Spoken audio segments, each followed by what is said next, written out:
तुमचं शरीरच तुमचा डॉक्टर असं म्हटलं तरी ते वावगं ठरणार नाही. जर आपण पाहिलं तर काही ज्या क्षुल्लक गोष्टी आपल्या बाबतीत घडतात ते आपोआप त्या ठिकाणी दुरुस्तही होतात. उदाहरण द्यायचं असेल तर समजा बोट जर कापलं गेलं तर त्या ठिकाणी रक्त बाहेर येतं. पण काही वेळाने तुम्ही त्या ठिकाणी जरी काही केलं नाही तरी ते रक्त तिथंच गोठतं आणि 1-8 दिवसानंतर जर तुम्ही पाहिलं तर पुन्हा त्या ठिकाणी नवीन त्वचा देखील आलेली असते. याचाच अर्थ शरीरात असं काही आहे की जे तुमचं बाहेर येणारं रक्त देखील थांबवतं. म्हणजेच शरीरच तुमचं डॉक्टर आहे. तोच भाग मनाचा देखील आहे.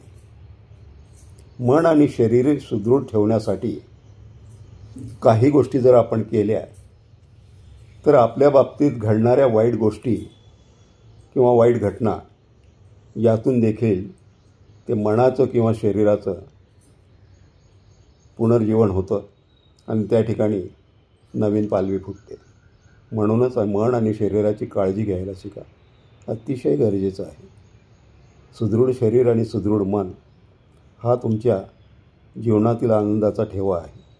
म्हणून काही गोष्टी आणि काही वेळ हा त्यासाठी दिलाच पाहिजे आणि काही गोष्टी त्यासाठी केल्याच पाहिजे. करायचं काय? अगदी सोपं आहे.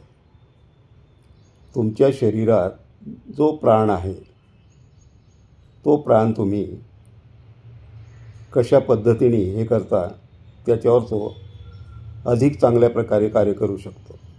प्राण म्हणजे प्राणशक्ती. प्राणशक्ती तसं जर पाहिलं तर आपल्याला दिसत नाही, पण त्यातून आपल्याला हे मात्र जाणवतं की संपूर्ण हालचाल ही प्राणावर अवलंबून आहे.